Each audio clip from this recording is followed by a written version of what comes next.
All right, I gotta go heal. God, it's the last trip I gotta take. I gotta go fast. I am going quite quickly. Indeed. Speaking of gotta go fast, I follow, I think his name on YouTube is like Ozone. He's this guy who has been making like a Sonic Adventure fan game for a long time called like Sonic World or something. And it's actually like, it's pretty well done so far. And it's got like a Chow Zone and everything, which is pretty much why I wanted it. It's just, I like the Chow Garden. I played like an old version of a long time ago. I was like, oh, okay, it's got potential. And then I just didn't play it again for a really long time because I was just gonna wait until it's like more developed. Apparently the guy's got a long-standing history of this, and I didn't know, of being a fucking asshole. But he made like a video, just like, it's just like a fucking can't escape, right? He used that earlier on me because we can't escape. All right, I'll just kill this. He made a video where it's just the like default Windows Movie Maker zooming text fading thing, calling everybody like ass faces, and calling them all sons of bitches and ass faces for not watching his music videos and being awful, and also because one guy said kill yourself in the comments and blah blah blah, and he's being melodramatic and people are like shitting on him for it. And so then he deleted those and made another video that's just like, I want to be remembered as someone who loved the world and peace, and like trying to clearly make like a fake suicide thing. And then everyone shat on him for that, and he deleted that. That's all this morning, by the way. Nice. And he's just having this fucking meltdown over people not clicking on his 2 music videos he put out in the last like couple days. And I clicked on them, and it's the shittiest sounding thing I've ever heard in my fucking life. They're unlistenably bad. And it's like, and he was like, I've been making this game for all these years for free for you people, and you're a bunch of ass faces, and you won't watch my music. Fuck you. You don't deserve the game. I'm reading this and I'm like, what an entitled prick. You think you're entitled to people's viewership? Fucking asshole. I have 51,000 subscribers. And my average, like, I have videos that get big. It's why I have 14 million views, but I also, the vast majority of my videos do not break 500 views. Some of them don't even break 200 views. And you know what I don't do about it? I don't blame the people watching. Because you know what? The people who want to watch, they watch it. And the people who don't want to watch it, they don't watch it. You know what? They don't want to watch it. They don't owe me their eyeballs on the video that they're not into. If they're not into it, it's cool. It's not everybody's taste. How fucking entitled do you have to be to think that just because you have been making something for free for them, they have to watch everything you do? What I would a say baby. very. I would say very. What an entitled baby. Oh my god. All right, I mean, time. Let's take this Let's Play as an example. My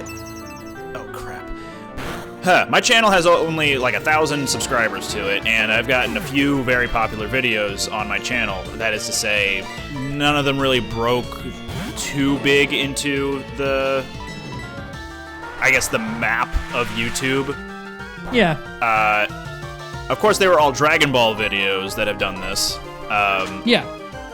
And they were just like one-time things, and then people who stayed subscribed don't really continue watching my series stuff. This is slightly more popular than most other things, and I consider that an achievement. Just the fact that I'm able to get at least 50 views on these episodes is like, that's cool to me. I'm glad that that's happening. It's fun.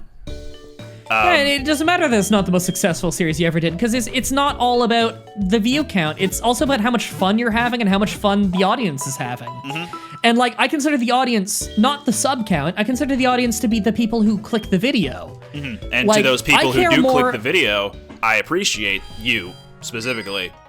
Yeah, I'm happy that they're giving it a go. Like, they don't need to necessarily like it. If they click it and it's not their cup of tea, it's not their cup of tea. I'm just happy that the people who stick with it are enjoying it. That's really cool. Mm-hmm. And like, we're enjoying making this, for one thing. Yeah, like we get really pumped when we're come together to like figure out what day we can record next for this.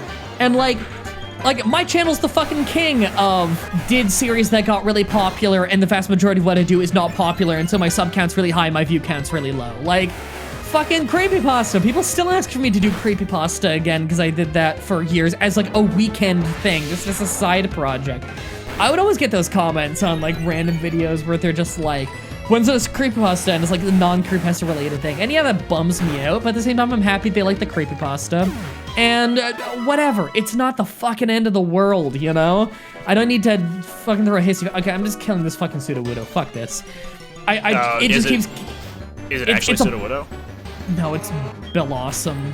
Oh. It's fucking one-shotting all my Pokemon, and I got brought to low health, and I was losing Great Balls without it wiggling once. Fuck this fight. I'm just making it faint now. It's knocked out 3 of my Pokemon. Like, my 3 best. It's just one-shotting everything.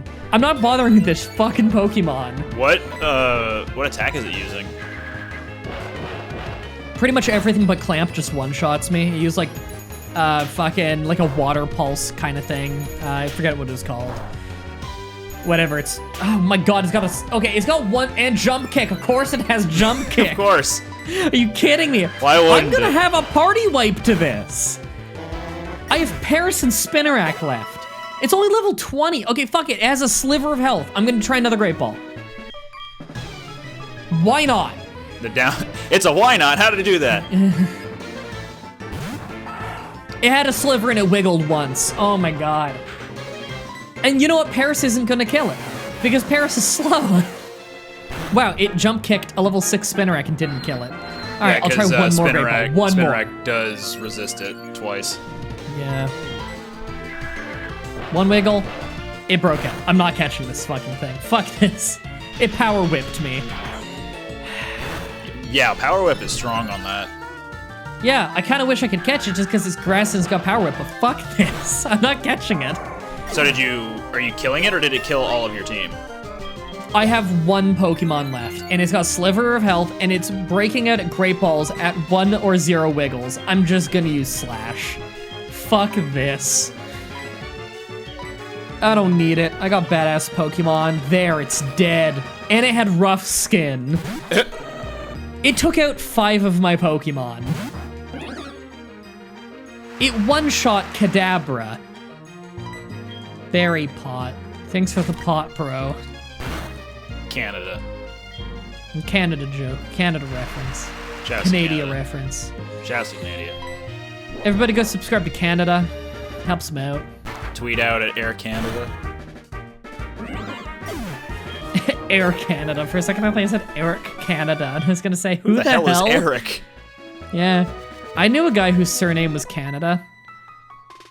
It's because he had Chinese parents.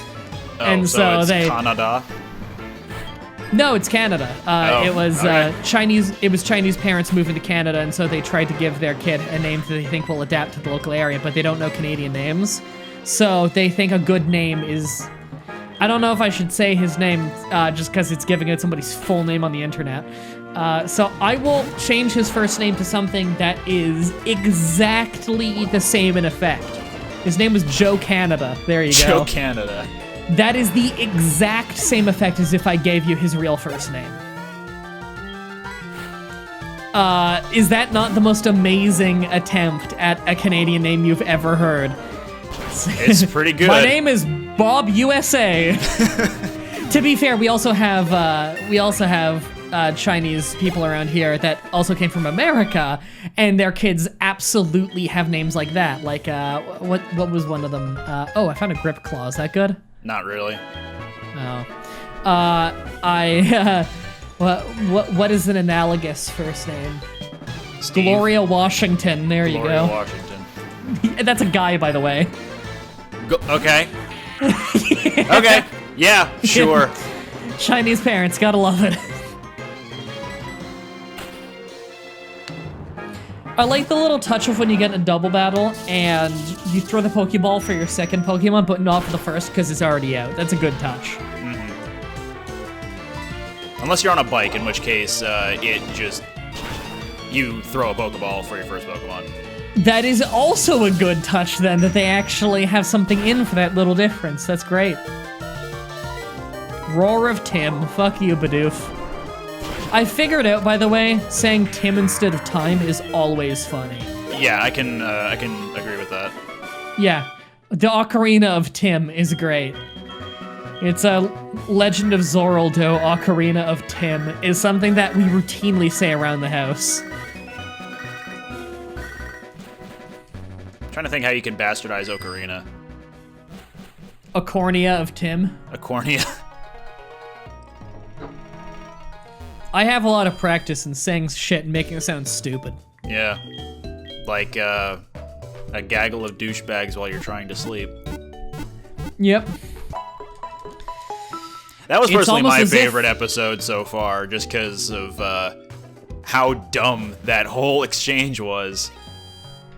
What was the exchange again? You gotta remind me, and I'll probably just the whole thing will flood back. I had made a dumb joke that was something that someone from Legends in her free time had made. And I cited that, and then you told me, actually, I think you mean Heroes in Our Spare Time, and then you just started listing off. yeah. And then when we started just making a bunch of things, yeah. Gaggle of idiots while you're trying to sleep. It was gaggle of douchebags. Gaggle of douchebags while you're trying to sleep. I'm really happy with that one. Mm-hmm. You should be.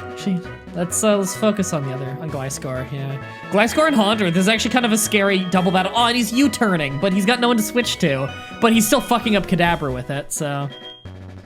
I know, Do you does want he to have something to switch register to? your phone number for this? Fuck, he did have something to switch to. He switched to by barrel. Wow, this is actually a really dangerous trainer. Huh. I didn't expect you to say no. You can make some good progress on your Pokédex, too. I'm just saying no to this Safari Zone warden over and over. Oh, where's the Safari Zone in this game? I forget. It's in Cianwood City, or nearby.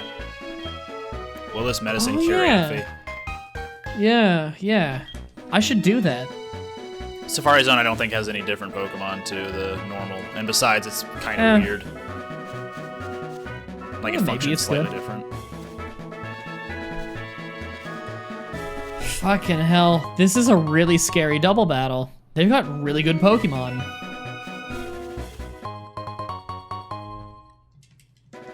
Alright, there we go. That's one down. Extra sensory that Haunter. Stomp that baby. Stomp that baby. One shot him. Nice. One shot that baby.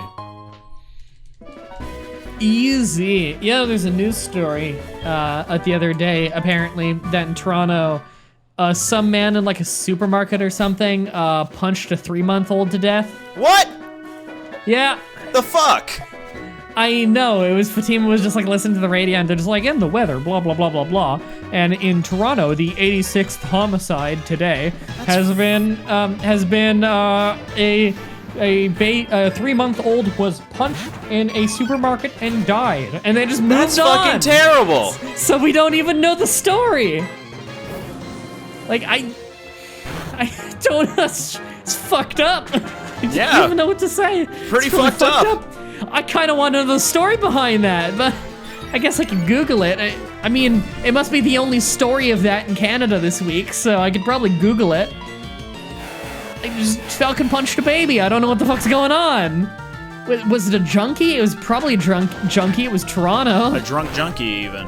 Yeah, a drunkie. A drunkie. Yeah. I don't know what the fuck.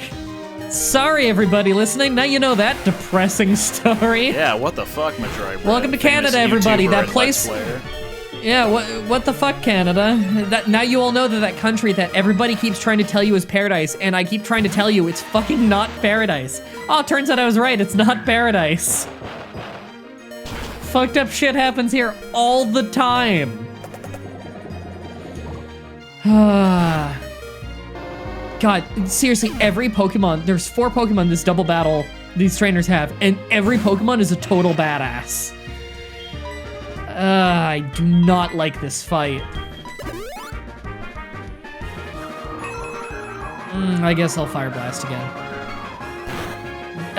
No. Yeah, Extra sensory. Volt Tackle is gonna fish someone off, isn't it? Almost. Crit. A lot of recoil, though. Using Outrage. Ah, fuck, that finished off Venonat. Oh my god, everyone's really kicking my ass. I was sweeping people for so long, and then all of a sudden, just brick wall. Vulpix wants to learn Growl at level 21. When I get to the next town, I'm gonna have to power level a little. Yeah, I know the feeling. That's how I was feeling for Goldenrod. I got a feeling. You remember that song? Oh, God. 100 years ago? Yeah, that was popular 100 years ago. Yeah, that was a big song back in the time before we 1906. had taste. Yeah, I never liked that song. But boy howdy, did the radios like it. Yeah. Can you name a pop song from recent years that you have liked? Because I don't think I can. Okay. Does... Like, last 10 years. Okay, does Bruno Mars count? Because I've heard, like, one song on YouTube he did that I thought was really good. Is it Uptown Girl? Because if not, I don't think so. Oh, that was good, too. But it was another one that was a lot like that, where it sounded like old funk disco kind of thing. It was another one. I don't remember the name off the top of my head, but it was very much like that. It was actually kind of an old one, like 4 years old, and I never heard of it. And then I saw it, and I'm like, oh, that's really good. I wish I could remember the name of it. I could tell you he's singing about a girl he likes, and that's probably just every Bruno Mars song, though. That's every pop song, I think. Yeah. Like J. Beebs. Yeah, it was a good song. He counts as pop, right? He's pretty popular. J. Beebs? Like he's Bruno Mars. Like he's like super like in like he's considered like mainstream music, right? Yeah, he's up there. Okay, so that probably counts as pop. Like it's not necessarily a style you would generally be pop music, but I guess pop is just whatever is like topping the charts at the time. And so it's old school funk and disco, which I really, really like funk and disco. And so that's why I enjoy that song. It's just kind of weird to call that pop, because usually pop music kind of follows its own trend, and that song does not follow the trend. I will say that... Which is fine with me. Yeah. At work, we have a station that we play over the speakers that is just the worst to me, because instead of getting, like, A-tier pop songs, it just feels like they're all either C-tier or the occasional A-tier Taylor Swift song or Katy Perry song. And, like, those are not preferable. Yeah, like, I don't like that stuff either, yeah. So, one of my favorite... Liquid Ooze, that's creepy. One of my favorite songs to bash on in the... like, on that station is the song called I Just Want to Stay in the Dark. By this band called Band Perry. I did a little bit of research. By a little bit, I mean I looked up on YouTube that song and looked at the comment section. That Band Perry is supposedly supposed to just be a country artist. And this song, I Just Want to Stay in the Dark, is supposed to be a pop song in the style of Katy Perry. Now, the reason this fails in two ways is because it's not a country song, so it's going against the fans of that genre that they have accrued being a country band, and it's just annoying. The main chorus, I'm gonna try to not exaggerate this as bad as I normally do, goes something like this. I just wanna stay in the dark, oh, turn off all the lights, come and hold me tight, where we going, I just wanna stay in the dark. Oh no. And then it repeats the same verse again. Yeah, it's highly grating on the ears, it's annoying, and it's just not fun to listen to, so I just make fun of it every single time it comes on. Yeah, I make fun of music a lot. By the way, this item finder, this is so much better than it was in Platinum. I'm finding all kinds of shit just in the town. It's awesome. Yeah. I didn't know there was so much stuff just in town. Yeah, usually in the towns you get those, the item finder, you're able to find a ton of shit. I found like wires, glasses, flame plate, like I'm finding all kinds of shit.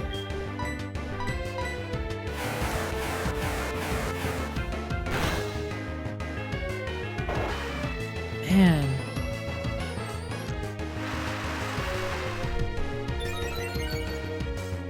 Kind of hate that I have to use my mouse for this, just because I'm going to be doing it fucking constantly. So those who are in the comments section, hopefully there are a few, and are willing to engage in conversation, what are some of your favorite pop songs of the last decade? And tell me why. Because I am genuinely curious how some of these songs are considered good or popular or just flat out catchy. Because it's, to me, it does not seem that way for a majority of them. Yeah. A lot of this music that I hear nowadays, I just find unbearable. Camelot. Let's not go there. It's a silly place. One day, me, you, and Brandon are gonna play Conquest of the Longbow, and it's gonna be the best fucking playthrough we've ever done. Do you know the game Conquest of the Longbow? No, and I thought you were going in a different direction, telling us to play King's Quest. No, but same company. Okay. I learned Spit Up? Did I learn Spit Up on Kadabra because it's totally useless? It's totally useless unless you have I learned stockpile. Spit Up. Fuck's sake. Okay. Same company. It's an old Sierra adventure game, and it is amazing. It's a genuinely really fun game. But it's incredibly difficult to get a good ending. It is your Robin Hood, and you need to build the band of merry men and roughly follow the tale. And the goal by the end of the game is, the whole, if you don't know, for anyone who doesn't know, the story of Robin Hood, it's had a lot of interpretations, but the general themes it follows is, Robin Hood and his band of merry men, they're noble thieves. They steal from not just the rich and give to the poor, they steal from the corrupt sheriff and his cronies and give to the poor. And this is during the time that King Richard Lionheart was imprisoned by the Sassanids, I believe, during the Crusades. And so what the goal of Robin Hood was, he wanted to raise his own bounty as high as he could get it, so that the money would be accrued for his bounty. Then they'd steal the money and use the bounty money to pay the ransom to get King Richard back to save England. And the idea at the end of the story was he's vindicated in the end, because when he uses that bounty to pay for the safe return of King Richard comes to Nottingham, the sheriff puts Robin Hood on trial, and is preceded over by King Richard, and all the townspeople come together and they say, Robin helped me with this, Robin helped me with that, Robin saved me from this, Robin saved me from that. And King Richard says, well, that solves it. Robin Hood is truly a virtuous man, and the corrupt sheriff is going to prison. And that's the happy ending of the story. So Conquest of the Longbow is, you're trying to do all these things, you're trying to evade capture, you're trying to build up your bounty, you're trying to do all these things in a Sierra adventure game, and you're also trying to do it the right way so that at the trial at the end, you don't get arrested. That's a really cool idea for a game, isn't it? Yeah. It is brutally fucking sadistically hard, and I absolutely want us to all do Conquest of the Longbow one day and just see what ending we get. Oh, that's awesome. Oh, it's so good. I think it was in that weird part where they had the VGA system, but they didn't do voice acting for their games yet, so I don't remember if it's voice acted. If not, we can voice it with... No, it's, I forget what it stood for, actually. But they made their own, adventure engine. There was the original, DOS one that they used, which was fine, but then they made, when you think of King's Quest games, when you think of, the well-drawn art and everything, you're probably thinking of their VGA engine that they made. Which is a really good engine, actually. I was actually just playing some Quest for Glory 1 earlier today, and I own the whole Quest for Glory series, which was another Sierra one. That's their proper RPG ones where you build stats and you fight and stuff. And I've only ever played the first one. I really like it, but I own all of them, and I want to play them in order one day, because I'm fairly sure you can carry over saves between them. And man, were they ahead of the curve on that one, carrying over saves from game to game. This was early 90s. This was what was Quest for Glory 1? 1990? It was way early. It was 8 years older than Pokemon or something. Also, I'm fighting Altaria. Altaria. Yeah. I want to catch this. This is a cool Pokemon.